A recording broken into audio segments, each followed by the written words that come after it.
Hello all welcome to my channel. ఇదైతే శనగపప్పు.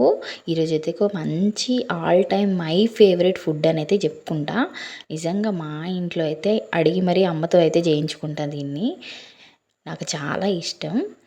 చాలా ఈజీగా ఫాస్ట్గా అయిపోతుంది. క్వాంటిటీ ఏంటంటే మేము ఇద్దరు చిన్నపిల్లలు, మా వారు, నేనే ఉంటాం కాబట్టి ఇంత తక్కువ క్వాంటిటీ అయితే ఈ కర్రీ అయితే ప్రిపేర్ చేస్తున్నా. ఇవనే కాదు, నేను చేసే రెసిపీస్ అన్నీ ఆల్మోస్ట్ చాలా తక్కువ అంటే బికాస్ మేము చిన్న ఫ్యామిలీ కాబట్టి అని చెప్పి గిన్నె పెట్టుకొని ఆయిల్ వేసుకొని తాలింపుగా ఉల్లిపాయ వేసుకొని అందులోనే తాలింపులని కొత్తిమీర అయితే యాడ్ చేస్తున్నాను. నాకు తాలింపులో కొత్తిమీర వేయడమే నచ్చుతుంది. చివరిలో ఎంత వేసినా కూడా తాలింపులో వేస్తే ఇంకా ఇష్టం.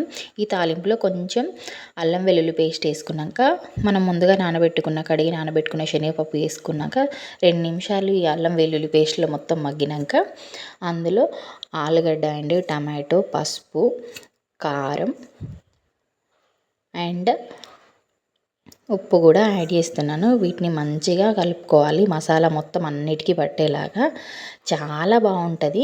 దీనికి సరిపడా వాటర్ అయితే వేసుకున్నాను. ముచ్చటగా 3 విజిల్ అయితే రానిస్తున్నాను. ఇందులో ఏంటంటే చివర్లో కొంచెం వెల్లుల్లి అండ్ లవంగాలు అయితే యాడ్ చేసుకుంటే టేస్ట్ చాలా బాగుంటుంది. ఈవెన్ ఒకవేళ కంపేర్ చేసుకోవాలంటే వెజ్లో అయితే చికెన్ కర్రీ లెక్క అనుకోవాలండి. టేస్ట్ మాత్రం అంత బాగుంటుంది శనగపప్పు ఆలుగడ్డ కర్రీ. నాకు ఎప్పుడైనా కూడా చాలా ఫేవరెట్ అండ్ ఇష్టంగా అడిగి మరీ చేయించుకుని, నేనే కాదు చిన్నప్పటి నుండి ఇంట్లో అమ్మనైతే ఇంటికి ఎప్పుడు వెళ్ళినా కూడా ఈ కర్రీ చేసి పెట్టవా అమ్మ అని అయితే అడుగుతాంట. చాలా బాగుంటుంది టేస్ట్ కూడా. ఒక 5 మినిట్స్ తర్వాత కొత్తిమీర వేసుకొని గ్యాస్ ఆఫ్ చేసుకున్న చూడండి. ఈ కర్రీ అన్నంలోకి కానీ చపాతీలో, పూరీలో ఎందులోనైనా చాలా బాగుంటుంది.